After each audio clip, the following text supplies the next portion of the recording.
الحمد لله رب العالمين، والصلاة والسلام على أشرف الأنبياء والمرسلين نبينا محمد وعلى آله وصحبه أجمعين. أما بعد، بدي مبارك درسونو کې او بدي مبارك سلسله کې منګه د قرآن کریم د اخرنۍ درې سپارو تفسیر او ترجمه کوله، او باقي کې موږ شروع د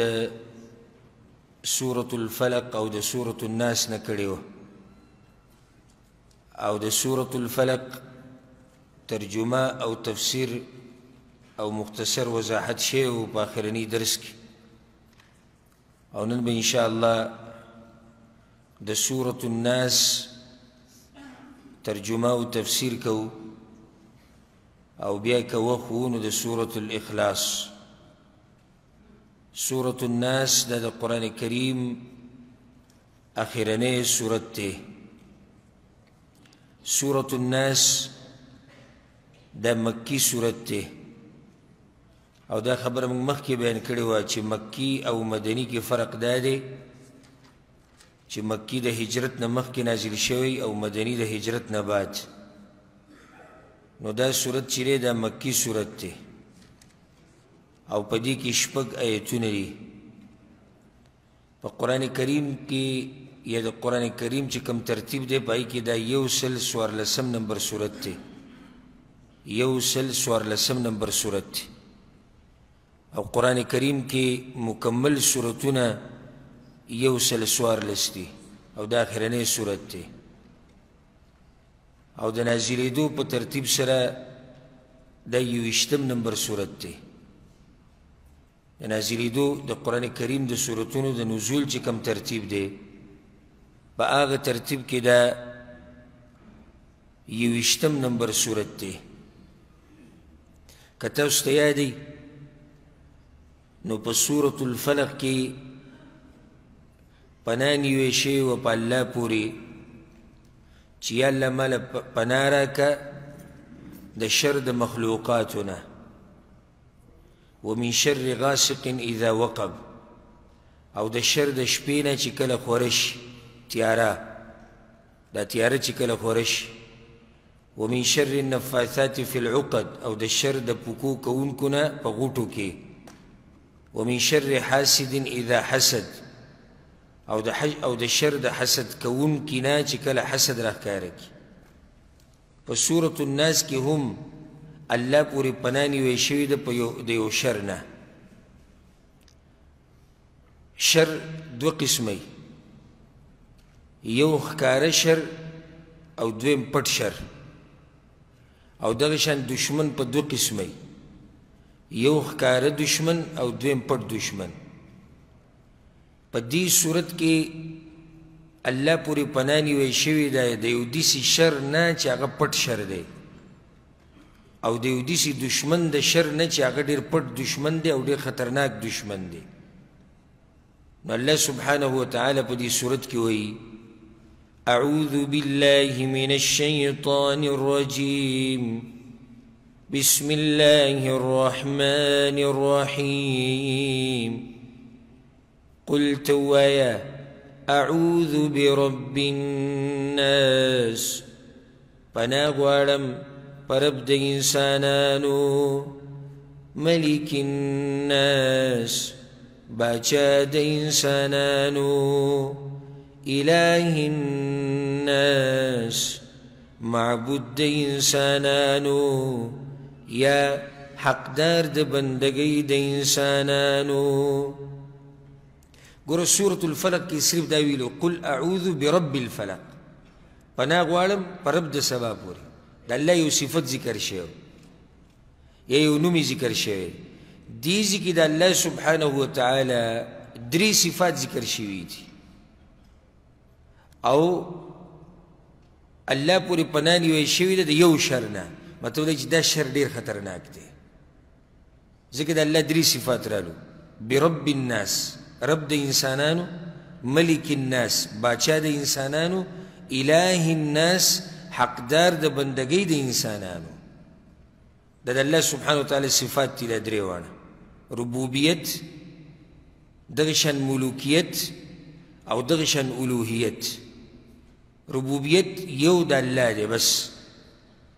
الله بخپل ربوبیت کې یوازې دی ربوبیت معنی څه کم کارونه چې الله کوي الله په دغه کارونو کې یک یوازې دی نو الله رب د انسانانو دی دغه شان رب په معنی د تربیت کوونکي مرضی سورة الفاتحه کې موږ ذکر کړو الله سبحانه وتعالی تربیت د انسانانو کوي بلکې تربیت د ټولو مخلوقاتو کوي ساتون کې د مخلوقاتو دی ملک الناس باچا د انسانانو نو رب العالمین د پاره ملوکیت دی بچایی ده او د الله بچایی مطلق بچایی ده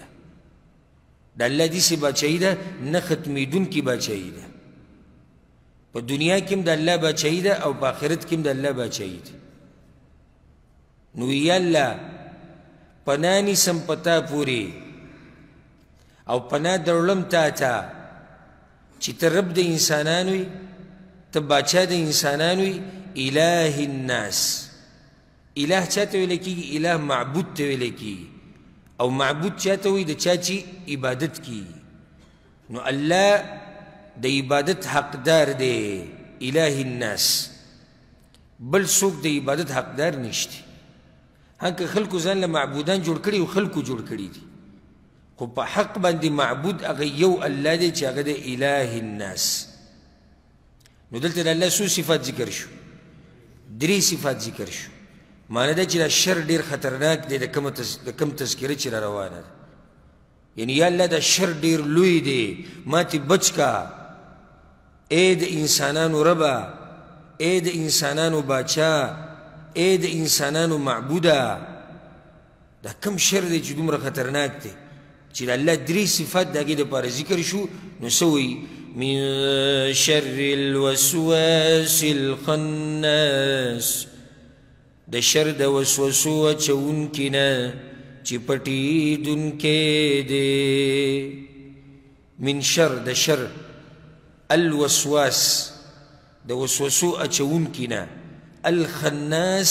چې پټېدونکی دی نو وسوسې د انسان زړه ته د څوک راچي شیطان راچي نو هغه شیطان چې د انسانانو سینو ته او زړونو ته وسوسې راچي او پټېدونکی دی واضح دی نه دا شو چې د شیطان دا شر ډېر خطرناک دی د شیطان دا شر څه دی دا ډېر خطرناک دی ځکه د الله درې صفات ذکر شو وی پټېدونکی الخناس خناس پټېدونکی ته وایي او حدیث کې دا راځي پیغمبر صلی الله علیه وسلم وی شیطان چې کله د اذان اواز واوري نو شاکي او وتښتي او چې کله ته الله یاد کړي نو شیطان تښتي نو شیطان هغه بزدله دشمن دی زمونږ بزدله دشمن خو دا په چا باندې چې شیطان زورور شوی دی نو په خپله دا سړی کمزوری دی او د الله شکر دی په دې باندې چې الله شیطان له صرف طاقت ته وسوسې ورکړی طاقت یې د څه ورکړی د وسوسې ان عبادي ليس لك عليهم سلطان زور نشتی د شیطان زور ګورې نه چلیږي صرف وسوسه وراچي خو موږ دومره کمزوري شوي یو چې هغه معمولي وسوسه کې موږ راګیر شو اوس ګورې یو سړی سهار منزل نه راځي شیطان ورته صرف دا ووایي چې ګرمه طلایي ده پسته طلایي ده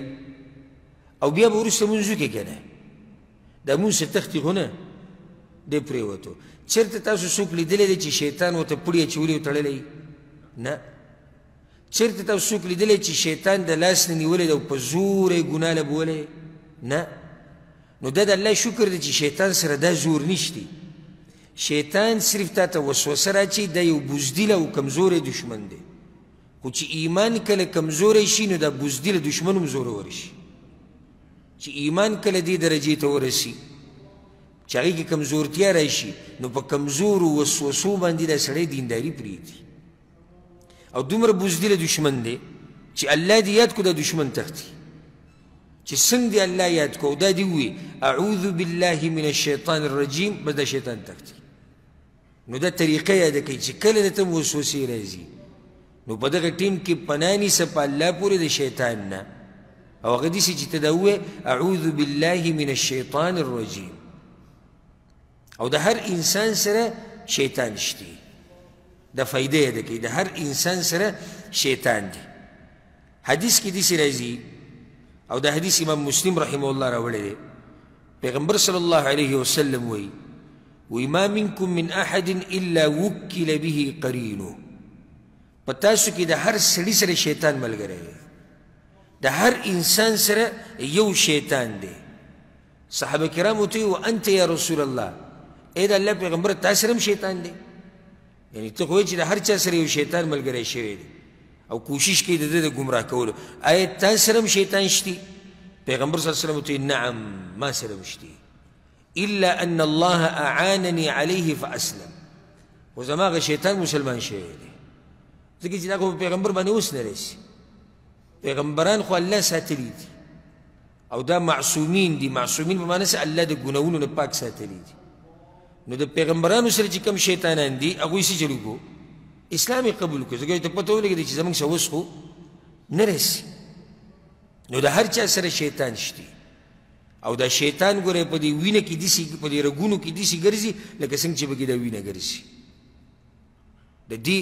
شیطان د چال نه به ځان ډېر لرې ساتي او ځان به هوښیار ساتي ځکه الله قرآن کې ځای په ځای دا خبره بیان کړې ده چې شیطان ګوره ستاسو ښکاره دشمن دی یو حدیث کې داسې راځي په صحیحینو کې دی بخاري مسلم کې دی انس بن مالک رضی الله عنه روایت ته وي پیغمبر صلی الله علیه وسلم په اعتکاف کې و اعتکاف یې په مسجد نبوي کې کړی و نو د اعتکاف په دوران کې د پیغمبر صلی الله علیه وسلم بیبي صفیه رضی الله عنها هغه راله د پیغمبر صلی الله علیه وسلم تپوس ده نو په اعتکاف کې تپوس جایز دی چې ښځه راشي او د خاوند تپوس کړي دې کې څه حرج نشته نو کله چې دی د پیغمبر صلی الله علیه وسلم سره خبرې ختمې کړې نو پیغمبر صلی الله علیه وسلم راووتو کور ته یې رسوله ځکه چې شپه وه نو د دې نه دا خبره هم ثابته شوه چې اعتکاف کې د ضرورت دپاره راوته جایز دی موږ به د هرې خبرې نه یو فایده انشاءالله بیانو چې کله پیغمبر صلی الله علیه وسلم د خپله بیبي روانه کړه کور ته تو نو په دې کې یو دوه کسان رالو د انصارو یعنی مدینې والا وی کله چې هغوی پیغمبر صلی الله علیه وسلم ولیدو نو تیز شو په دې مزل کې تیزي وکړه تادي وکړه او دا د درنو انسانانو صفتي چې کله د چا سره زرانه ویني نو ځان پې ننګاره کړي او د هغه ځینه زر وځي نو هغوی خو پیغمبر صلی الله علیه وسلم باندې څه بد ګمان خو نه و خو هغوی چې دا تیزي وکړه دې دپاره چې پیغمبر صلی الله علیه وسلم سره بیبي ده نو چې موږ د هغه د دې مخې نه زر واوړو دا د صحابه کرامو ادب و درنوالی او دا د هغوی اوچت شان پیغمبر صلی الله علیه وسلم ورته ویل علی رسلکما رو ځئ په ارام ځئ انها صفیه بنت حیی دا خو زما بیبي ده صفیه رضی الله عنها بل څوک نه ده نو دې کې بله فایده چې که چېرته د ښځې نوم بهر ذکر شي نو دې کې څه حرج نشته ښځې دا نوم ګوره عورت نه دی د ښځې نوم عورت نه دی نو زموږ په دې معاشره کې بعضو دومره سختي کړې ده چې د ښځې دا نوم ذکر کول لکه مرګ ورته قبول دی خو دا نه نو دا فایده ده کوي چې د ښځې نوم دا عورت نه دی څه عورت خو نه دی چې ښځې نوم پټ ساتي د پیغمبر صلی الله علیه وسلم د بیبیانو نه اوچتې زنانې شتې نشتې او هغه ګوره صفا نوم واغېستو وایي دا زما بیبي ده صفیه ده هغه ورته سبحان الله یا رسول الله وی یا رسول الله دا تاسو څه وایي موږ په تاسو غلط شک خو نه کوو پیغمبر صلی الله علیه وسلم ته زما بیبي ده بل څوک نه ده هغه یا رسول الله موږ ته پته موږ په تا باندې غلط شک خو نه کوو خو موږ دا تعدیل دې دپاره وکړه چې ستا د دې مخې نه واوړو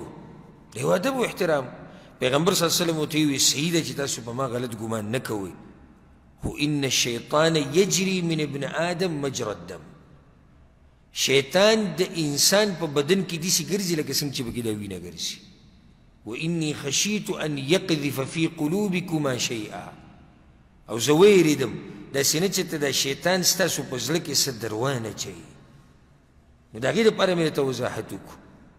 نو ګوره دا شیطان دومره خطرناک دی چې ستا په بدن کې داسې ګرځي لکه څنګه چې ستا په رګونو کې وینه ګرځي. نو دې ته پرېږدي نه. زمونږ مقابله د شیطان سره د کم وخت نه چې موږ بالغان شوي یو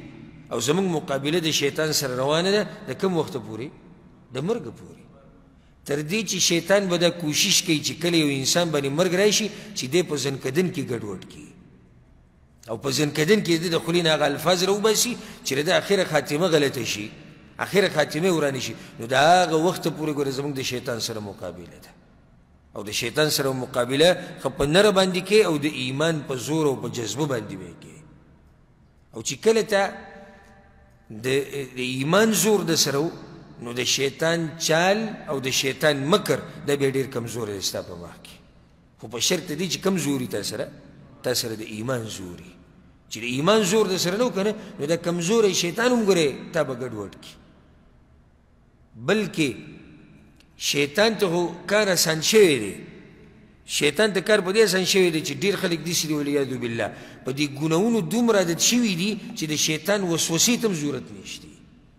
په دې ګناهونو سره سړی عادت شي ګوره. او ځکه حدیث کې دا راځي پیغمبر صلی الله علیه وسلم وی کله چې یو انسان ګناه وکړي نو په زړه کې تور ټکی ولګي، یو نقطه ولګي بس. که چېرته دا سړی توبه وباسي پیغمبر صلی الله علیه وسلم وایي هغه نقطه څه شي؟ هغه ختمه شي، زړه یې سپین شي. او که دې توبه ونه باسي او په هغې پسې بله ګناه وکړي او په هغې پسې بله کوي او په هغې پسې بله کوي، هغه تور داغ چې دی هغه په دې زړه باندې ډیریږي. پیغمبر صلی الله علیه وسلم وی داسې وخت راشي چې دا زړه تک تور شي. نو چې تک تور شي نو غلط کار ورته ښه ښکاري او ښه کار ورته غلط ښکاري. پیغمبر صلی الله علیه وسلم وی دا زړه الټه شي. کله انسان د ګناهونو سره دومره عادت شي چې بغیر د شیطان د وسوسو نه ګناهونه کوي والعیاذ بالله. مونځ یو سړی نه کوي، عمر له مونځ نه کوي، بس شیطان ته ضرورت هم نشي. شیطان ښه دمه دی ځکه دې عادت شوی دی دې ګناه سره. یو سړی عادت شوی دی د دروغو سره، یو سړی عادت شوی دی د حرامو سره، یو سړی عادت شوی دی د دوکو دړاکو سره، یو سړی عادت شوی دی د فحش فلمونو سره. بعض خلک هغه دي چې د هغه وخته پورې له خوب نه ورځي چې څو پورې په موبایل کې فحش تصویرات نه کتلي یا فحش فلمونه نه کتلي والعیاذ بالله. دا د بیماري جوړه شوې ده. اوس که شیطان دې ته وسوسه هم نه اچي خدای په دې عادت شوی دی. کله انسان په ګناهونو کې دې درجې ته ورسي الله دې زموږ په حال باندې رحم وکړي چې انسان د ګناهونو سره عادت شي شیطان ته ضرورت هم نه لري چې شیطان د ده په زړه کې وسوسې واچي او د ده په سینه کې وسوسې واچي. من شر الوسواس الخناس. الوسواس معنی څه ده؟ وسوسه اچونکی. الخناس څه معنی ده؟ پټیدونکی. عبدالله بن عباس رضی الله عنهما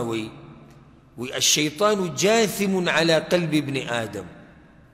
فإذا سهى وغفل وسوسه. دا شیطان نه دی. عبدالله بن عباس وی رضی الله عنهما او عبدالله بن عباس د پیغمبر صلی الله علیه وسلم څه دی؟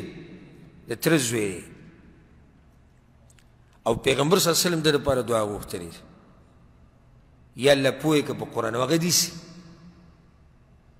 چې یو پیر دی د خپلې ترور میمونه رضی الله عنها کره شپه وکړه.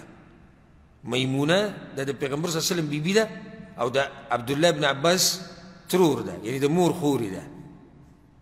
نو ده کره شپه وکړه، وړوکی و، وایي زه وړوکی وم. دا شپه دې دپاره وکړه چې پیغمبر صلی الله علیه وسلم ویني چې دی د شپې څنګه لمونځ کوي. ګوره دا د هغوی هغه ماشومانان وو. زمونږ سپین ږیرو ته دا پته نشتي چې د پیغمبر صلی الله علیه وسلم د منځه طریقه څه وه، د خوب طریقه څه وه، د عبادت طریقه څه وه، تجارت یې څنګه و، ناسته پاسته یې څنګه وه، مجلس یې څنګه و، میلمستیا یې څنګه وه. زمونږ سپین ږیري ته پته نشتي. او د هغوی ماشوم دې دپاره شپه نه ده کړې لکه څنګه چې زموږ ماشومانان د خپلوانو کره شپه کوي چې لوبې وکړي او وخت پاس کړي. نه، دې دپاره مې شپه وکړې چې د پیغمبر صلی الله علیه وسلم دا عبادت وینم. نو د پیغمبر صلی الله علیه وسلم خو د غریبۍ ژوند و او د هغه کوټې د بیبیانو دومره کوټې وه چې پیغمبر صلی الله علیه وسلم به پکې سملاس نو د خپې به د بل دیوال ته رسېدې. نو ځکه وایي چې کوټه ډېره تنګه وه نو پیغمبر صلی الله علیه وسلم او د هغه بیبي میمونه رضی الله عنها دا په اوږدو سملاستو او وایي زه د هغوی په خپو کې په پلنو سملاسته وه دومره د پیغمبر صلی الله علیه وسلم کوټه وه نو وایي ما ځان اوده کړی و چې زه د پیغمبر صلی الله علیه وسلم تهجد ویلم دی څنګه تهجد کوي په دې کې پیغمبر صلی الله علیه وسلم راپاڅېدو او قضای حاجت له لاړ چې قضای حاجت لاړ وایي زه راپاڅېدم ما وله اوبه تیارې کړې اوبه مې راوړې هغه مې کېښودې چې پیغمبر صلی الله علیه وسلم راشي او په دې باندې څه وکړي په دې باندې اودس وکړي وایي پیغمبر صلی الله علیه وسلم چې راغی وی که تو راوکړي تو حیران شو چې دا اوبه ما د چا ایښودي دي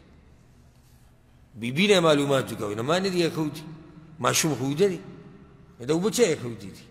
او هغه اوبه عبدالله بن عباس رضی الله عنهما وایي ما ایښودي وي نو بیا پیغمبر صلی الله علیه وسلم وی هر چا چې ایښودي دي خو یا الله په دین یې پوهه کوي هر چا چې ایښودي دي خو یا الله په دین یې پوهه که الله سبحانه وتعالی عبدالله بن عباس رضی الله عنهما داسې پوهه کو په قرآن باندې چې هغه ته ویل کېږي ترجمان القرآن د قرآن په علم کې دریاب و د قرآن په علم کې دریاب هغه وی شیطان د انسان د زړه راټینګ کړی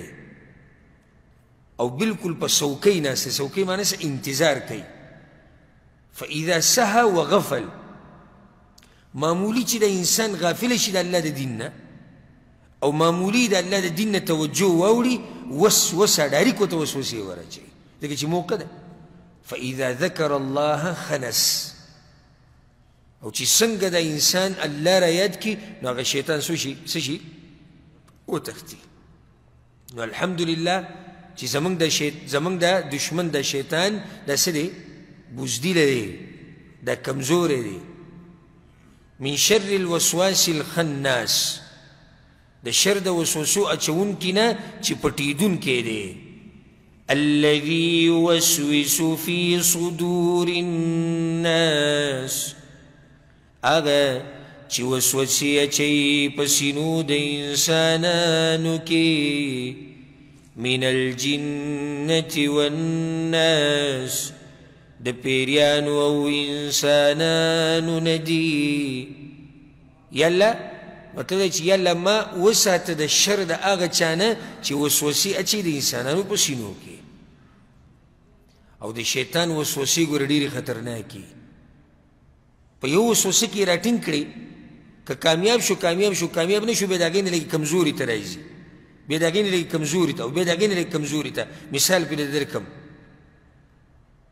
علماو دا خبره لیکلې ده چې اولنی کوشش شیطان دا کوي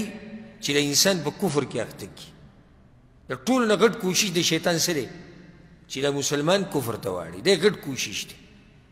نو ستا په زړه کې به شبهې راچوي د الله په باره کې د پیغمبر صلی الله علیه وسلم په باره کې د اسلام په باره کې د قرآن په باره کې د حدیثونو په باره کې په دې وسوسو کې چې کله د انسان راګیر کړي نو د انسان که دې وسوسو ته توجه شوه او په دې کې پرېوتو نو یو څو ورځې بعد د دې دین نه لاس وینځي والعیاذ بالله والله دې موږ د مرګه پورې په دین باندې قایم او دایم لري ښه دا یو مرحله ده که په دې کې کامیاب نه شو اوس یو سړی دی نه د الله په باره کې هغه په وسوسو کې نه راګیرېږي پیغمبر په باره کې شیطان یې نشي راګیرولی قرآن په باره کې نشي راګیرولی اوس څه کوي نو دی به اوس په بدعاتو کې ورچوي بدعات څه ته وایي په دین کې نوي کارونه په دې کې به یې راګیر کړي کفر ته خو یې وانهړو اوس وایي راشه دا دینداري وله څه که د دینداري وله کمزوري که نو د پیغمبر د طریقې نه یې واړوه نو شیطان به دته هغه اعمال ښایسته کړي چې هغه د پیغمبر صلی الله علیه وسلم نه نه ثابت دا د شیطان د وسوسو طریقه درته بیانوم ښه که په دې کې کامیاب نه شو نو بیا به تا په غټو ګناهونو کې اخته کړي او دا غټ ګناهونه به راته واړه ښکاره کړي زه مړه نشه کول زه خیر دی پیر دی خو بیا به دې توبه وباسي که نه دا خبرې به یې زړه ته راچي دا ګناه به راته ښایسته کړي په کفر کې وانه چولې په بدعاتو کې وانه چولې اوس راشه د کفر او د بدعاتو نه علاوه کوم غټ ګناهونه چې دي په هغې کې به دې نښلی په څه نه څه طریقه به تا په ګناه کې راګیری ښه یو سړی دی په دې کې هم تکړه دی او په غټو ګناهونو کې واقع نه شو د شیطان وسوسه کمزوري شو اوس به تا په وړو ګناهونو کې راګیری مړه وړه ګناه ده داسې غټه ګناه خو نه ده وړه ګناه ده او کله چې انسان دا وړه ګناه ډېره کوي او اصرار پې کوي او همیشه یې کوي نو د دې وړې نه څه جوړی شي د دې وړې نه غټه ګناه جوړېږي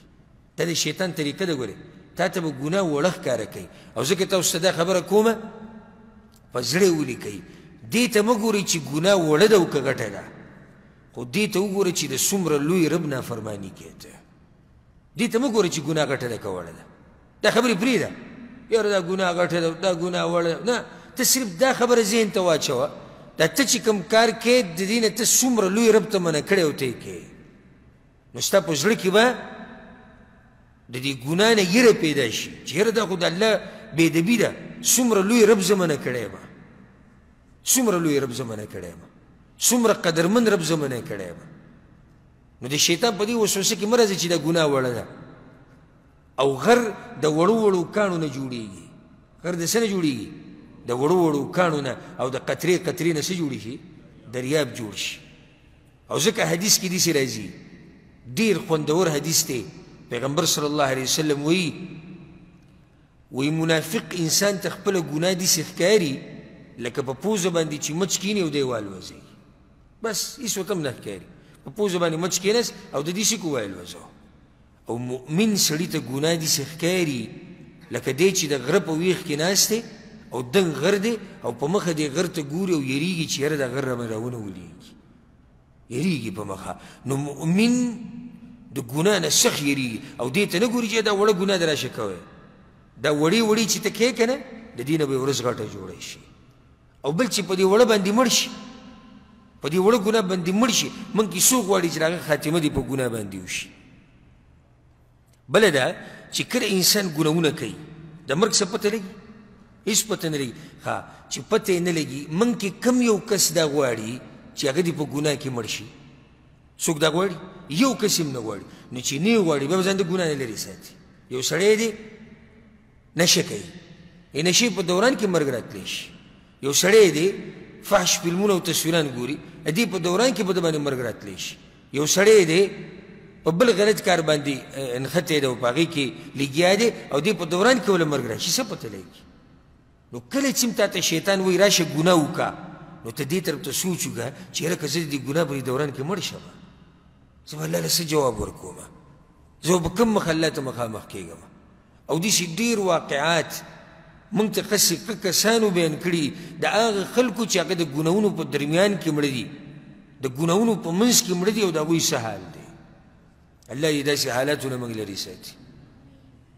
یعنې ډېره د یېرې خبره ده ډېره د یېرې خبره ده چې سړی د ګناهونو په درمیان کې او د ګناهونو په منځ کې مړ شي او ځکه یو ملګري موږ ته قصه بیانوله قصیقه ملګری وی زمونږ خپلوانو کې دا واقع راغلی یو کس په کمره کې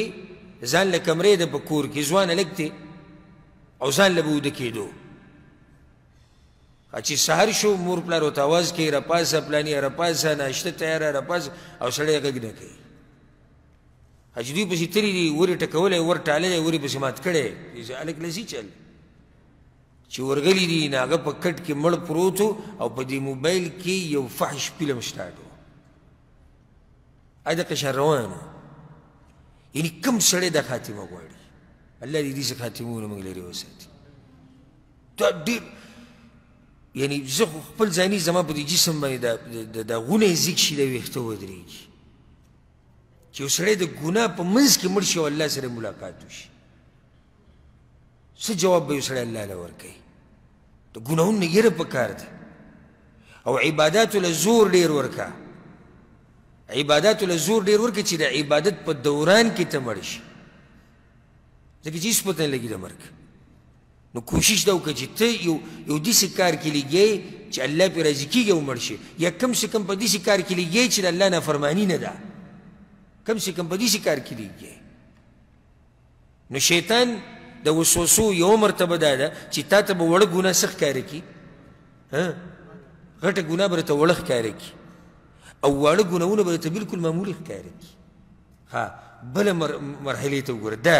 ډېره عجیبه مرحله ده په داسې کارونو کې به دې اخته کي چې نه به پکې دیني فایدې او نه به پکې دنیوي فایدې خو آخرت ته ختموي. لکه اوس یو سړی دی جومات کې درس کوي، دی به اوس د انسان ته په زړه کې دا ورچي د پلاني سره کښېنه، د هغه سره خبرې وکړه، د سره دا وکړه. ښه د پلاني سره دا ناسته څه ده؟ جایز ده. د پلاني سره خبرې اترې څه دي؟ جایز دي. کور کې کښېناسته د بچو سره د ښځې سره کښېناسته جایز دي. داسې نور یو بل جایز کار تا ته به دا کارونه رامخې ته کي او د دین کار ته به دې نه پرېږدي. وګوره په داسې کارونو کې اخته کړې چې ته یې د دین نه واړولې. ښه په زړه کې ستا څه دي؟ ولې د ښځې سره ناسته حرامه ده څه؟ ولې د بچو سره ناسته حرامه ده څه؟ د ملګري سره ولې ګپ شپ لګول حرام دي؟ په دې خبرو کې به دې راګیر کي ولې حرام دي، ولې حرام دي، ولې حرام دي، او شاته به د دین پاتې کي. ښه یوه طریقه دا ده چې کله کامیاب نشي به ټولو کې عبادت به د باندې خرابوي. عبادت به د باندې څنګه خرابوي؟ په منځه کې به درته وسوسې راچي. او یو حدیث کې داسې راځي پیغمبر صلی الله علیه وسلم وایي شیطان په یو سړي پورې نښتی په منځه کې تر دې چې دی پوه هم نشي چې څو رکعته لمونځ یې کړی. دا د شیطان کوشش دی په اودس کې په بل عبادت کې. ځکه زه د ملګرو ته ټولو ته د زړه نه دا نصیحت کوم په منځه کې وسوسې، په اودس کې وسوسې، په هر عبادت کې وسوسې د دې نه ځان لرې ساتئ. دا ګوره انسان لیونی کوي. ما سره په خپله یو کس مینه شوی ما ته وي علاج وښایه ما ته د وسوسو. وایي کله ناکله زه اودس چاردم 15 یا 10 شپېرې کوم.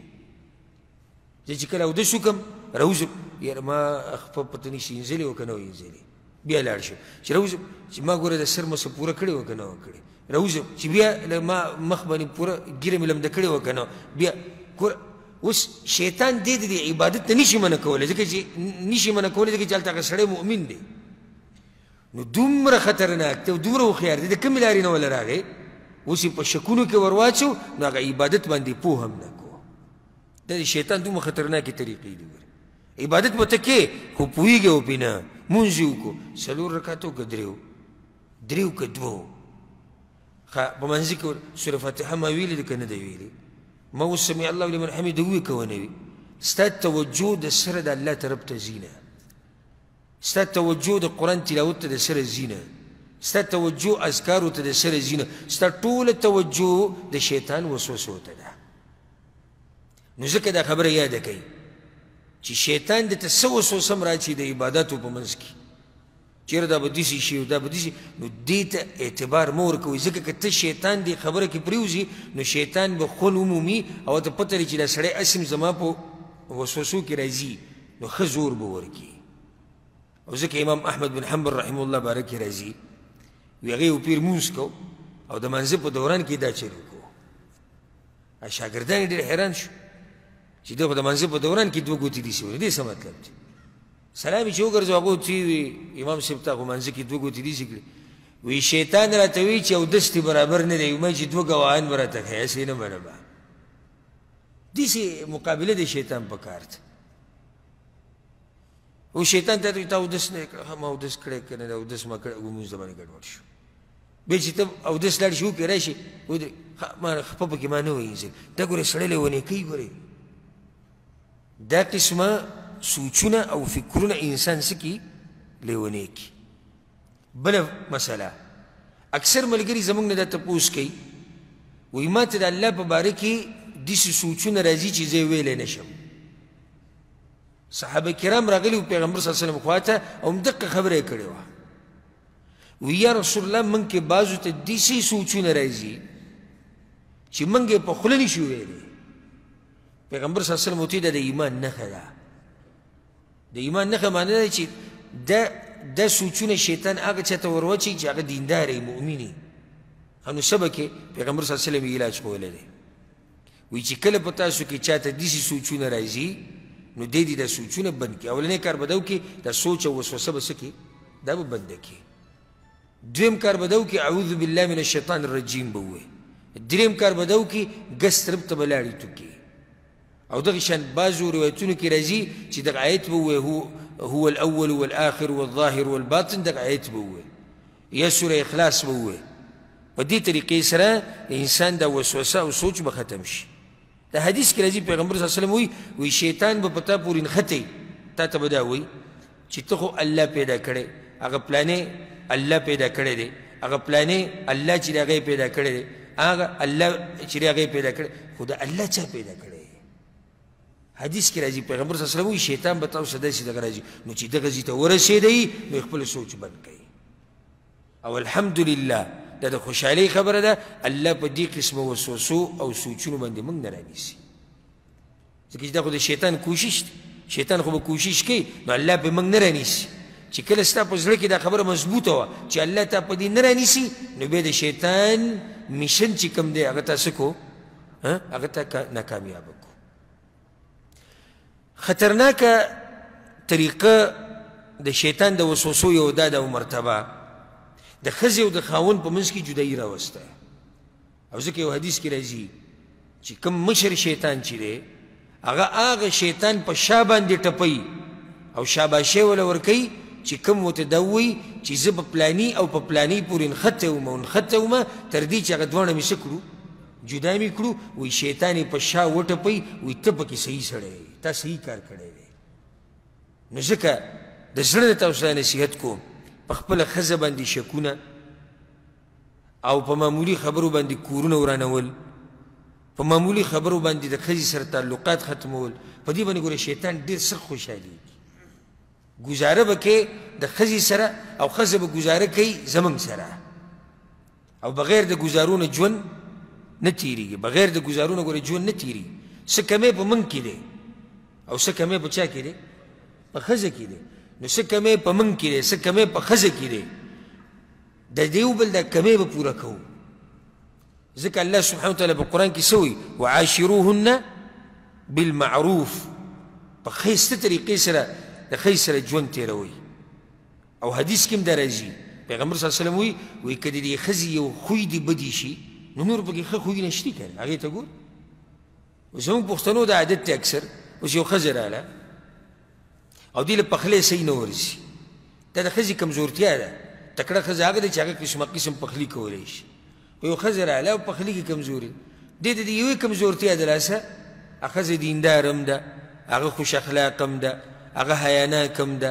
هغه په قرآن هم پوهېږي، هغه په دین هم پوهېږي، تعلیم یافته هم ده. دی به دا ټولې خبرې سیند ته واچي او د یو خبره به یادوي چې دې له پخلی نه ورځي.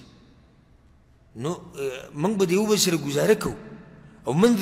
شاعر سوی من ذا الذي ما ساء قط ومن له الحسنى فقط. هغه څوک دی چې د سره یې ګناه نه ده کړې او هغه څوک دی چې ټول عمر یې نیکیانې کړي دي. موږ هر سړي نه څه نه څه ګناه خو کېږي که نه، هر سړي نه خطا شوې ده او نه ټول عمر چا نیکیانې کړي دي. نو ځکه شیطان ته لار به نه کولوئ. ګورې د ښځې او د خاوند په منځ کې چې شیطان را ننوتو دا کور ختم، دا فیملی ختمه، دا عائله ختمه، دا بچی ټول ګډوډ شو. نو ځکه به شیطان ته په وړو وړو خبرو لار نه کولاوي. او کله چې په امیر المؤمنین عمر بن الخطاب رضی الله عنه پس یو کس راغی د هغه په دور خلافت کې، ښځې د دغه کس سره خبرې کولې او اواز یې پې تیز کو، اواز یې پې څه کو؟ تیز کو. نو هغه وایي زه ځم امیر المؤمنین ته شکایت کوم چې امیر المؤمنین فیصله وکړي او ما او دا ښځه څه شو؟ جدا شو. دی چې کله ورغی د امیر المؤمنین کور ته عمر بن الخطاب رضی الله عنه، دا هغه ساده کور، سیرت کې راځي چې د امیر المؤمنین داسې کور و چې دا چوکاټ د کور د یو طرف د دم ماتو. نو ساده کور و، دلته چې به څه کېدو بهر ته به آواز راوتو. دی چې دروازې ته ورغی دا ور یې ټکو چې ویې کتو وایي وریدو د امیر المؤمنین ښځه لګیا د امیر المؤمنین باندې چغې وایي، اواز یې اوچت کړی. نو به دی واپس روان شو چې هغه خپله دا حل نه به زما څه علاج وکړي. واپس روان شو. چې واپس روان شو هغه ولیدو لکه چېرته چې دی خو وي نه زه وي نه دی خو راځي کښېنو څه چل دی ستا څه مسله وي مسله زما دغه وکړو هغه ستا او زما او ستا یو حل دی. نو هغه ورته ته د ښځې نه خلاصېده غواړي. ګوره دې خبرې ته سوچ وکړي. وایي ته د ښځې نه خلاصېده غواړي؟ هغه وایي او وایي د دوی نه د خلاصي دوه لارې دي، یا چې موږ مړه شو او یا چې دوی مړه شي. ای څه مطلب دی چې یا موږ مړه شو یا دوی مړه شي؟ د دوی نه بغیر ګزاره نه کېږي او د دوی زموږ نه بغیر ګزاره نه کېږي. بیا ورته دا وایي ګوره وروره وایي دا ښځه تا له بچي ساتي که نه؟ هغه وایي او. جامې دله اینځي؟ وایي او. ډوډۍ دله پخوي؟ وایي او. د کور خدمت دله کوي؟ او. د خپلو خپلوانو خدمت کوي؟ وایي او. نو که چېرته دا چېرته یو نیمه چغه وباسي نو خیر دی هېڅ خبره نه چغه یې وباسي څه چلو شو. و تاسې خو هم نه چې به ته هره خبره رانیسې او رانوټ کړې دومره ښه موږ سره کوي نو پرېږده که کله ناکله دې نه هم چېرته یو نیم زیاتې وشي خیر دی نو انسانه ده. نو ځکه دا زما تاسو ته نصیحت دی چې کور ته به دننه شیطان نه راولئ. څنګه به نه راولئ؟ معنی ده چې د وسوسو لار به نه کولوئ. چېرته به شیطان له موقع نه ورکړي او په دې باندې شیطان سخت خوشحالېږي چې ښځه خاوند څه شي؟ ښځه خاوند جدا شي. الله دې زموږ په کورونو کې اتفاق راولي او الله دې زموږ دا کورونه د مینې محبت نه ډک ساتي. من الجنة والناس. من الجنة والناس معنی څه ده؟ د پیریانو او د انسانانو نه. نو دې ځای کې بله فایده راووته هغه ده چې دا شیطانان چې دي دا په پیریانو کې هم شتي او شیطانان په انسانانو کې هم شتي. شیطانان ګویا صرف په پیریانو کې نه دي، شیطانان په پیریانو کې دي او شیطانان په انسانانو کې دي. نو دې ځای کې چې تا پناه ونیوه په الله پورې نو د دواړو د شر نه دې پناه ونیوه په الله پورې. که هغه انسي شیطان دی او که هغه جني شیطان دی نو تا دا ووایي یا الله ګوره څومره ښایسته صورت دی. او ځکه ما تېر شوي درس کې د دې دواړو صورتونو فضایل بیان کړي وو. پیغمبر صلی الله علیه وسلم څومره تاکید کړی و دې دوو صورتونو او ځکه یې ویلي دي وایي سهار ماښام یې وایه. و چې ته سهار لمانځه نه بعد دا ووایې قل اعوذ برب الناس به څو پیرې وې؟ 3 پیرې. د شپې ماښام اذکارو کې دې ووایي بیا چې وده کېدې بیا دې ووایي او بیا دې په لاسونو چوف کوو په ټول بدن دې راښکودو او څه دې پکې وغوښتو د الله نه چې یا الله ما وساته ما بچ که د شر د شیطان نه هغه شیطان چې په انسانانو کې دی او هغه شیطان چې په پیریانو کې دی. نو څومره خوندور صورت دی الله ته د ټولو شرونو نه وساتلی. بیا درته دا ویم څنګه چې مې تېر شوي درس کې ویلو چې دا صورت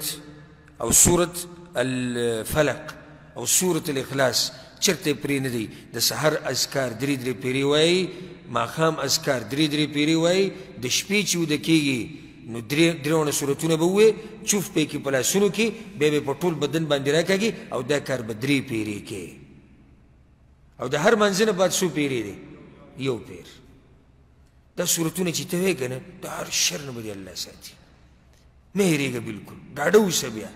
تا سره ستا رب دی. یعنی تا دومره ښایسته صفات د الله ذکر کړو قل اعوذ برب الناس ملک الناس اله الناس. څه وایې الله ته؟ وایي الله بچ مې کړه شر د شیطان نه، د شر د پیریانو نه، د شر د انسانانو نه، د شر د مخلوقاتو نه. بس چې الله تعالی پناه درکړي نو څوک به تعالی ته نقصان درکړي.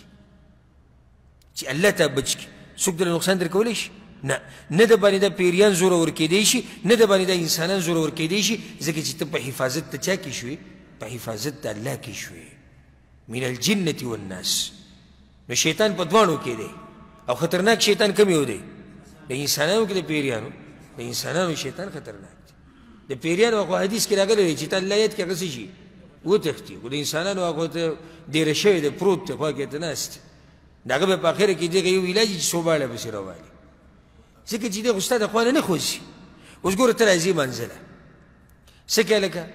مؤذن وایي حي على الصلاة حي على الفلاح ته را روان شو اودس له. دا شیطان هغه بل خو پرېږده خو تا الله یاد کو اودس دې وکړو هده نه وتښتېد. دا انسي شیطان به تا ته څه وایي څه کوې منزله ځه ملک راځه مړه موږ هسې 4 کسان یو خو ځان له به دلته جمع وکړو که نه ولې مونځ لازم دی چې د جومات ته ځې راځه راځه کښېنه مړه داسې تعدیلي جوړه کړې. نو ګوره دی خطرناک شو. هغه سړی د منځه نه منع کړو. ښه یو سړي ږیره پرېښوده ځوانه لږ څه ښایسته ږیره پرېښوده نو هغه بل خو الله یاد که او توکل په الله باندې وکړه او ږیره پرېږده او خبره ختمه شو. خو دا انسي شیطانان دي بیا نه پرېږدي. مړه دا ته ځان دې څه بوډا جوړ کړو دا ته څه ښکاري؟